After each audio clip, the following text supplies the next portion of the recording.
Talking Budo. Introduction to Japanese Phonology. Voiced consonants, plosives, palatalized sounds. First, I'd like to talk about voiceless and voiced consonants. The voiceless consonants are the ones that we already talked about in the previous video. The difference between voiceless and voiced is quite simple. If you put your hand on your throat and say k, k, you feel no vibration. But if you say g, g, you feel your vocal cords vibrate. When your vocal cords vibrate, that's voiced. When they don't, it's voiceless. Simple. We already talked about ka, ki, ku, ke, ko, but perhaps you noticed that there was no G. Well, there is a G. It's actually just a voiced k. So if we add something that looks like a quotation mark to the symbol, it changes into a voiced version of that consonant. So ka, ki, ku, ke, ko becomes ga, gi, gu, ge, go, the pronunciation of which can vary depending on the position in the word and where in the country you are. Sa, shi, su, se, so becomes za, ji, zu, ze, zo.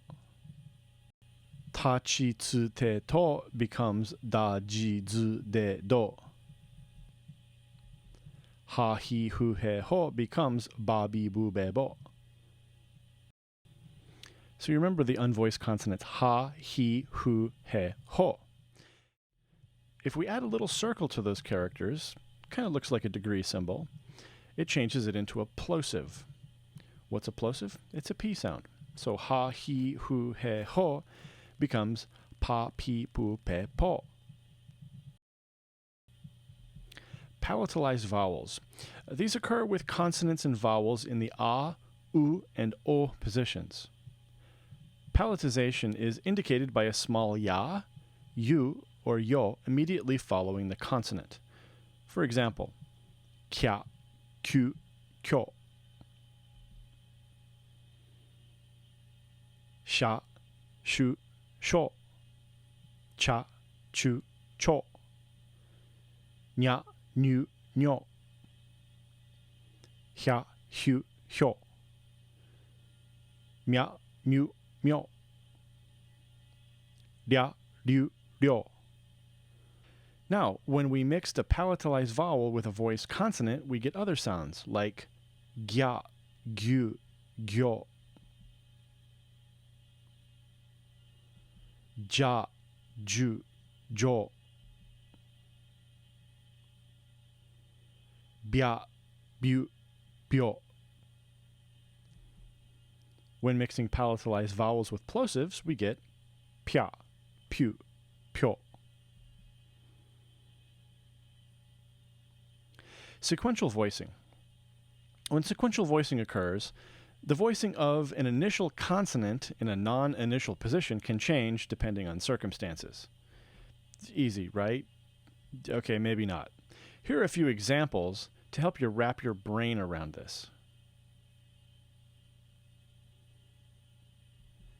The first example is when a K sound goes to a G sound. So if you have kote and kaishi, it becomes the technique named kote gaishi. The K turns into a G in the second position, not in the initial K, but in the middle K. S sometimes goes to Z. So san and sen, which is 3 and 1000, becomes sanzen.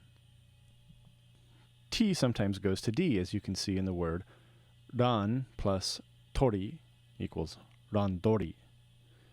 And H sometimes goes to B, as in san plus hyaku equals sambyaku.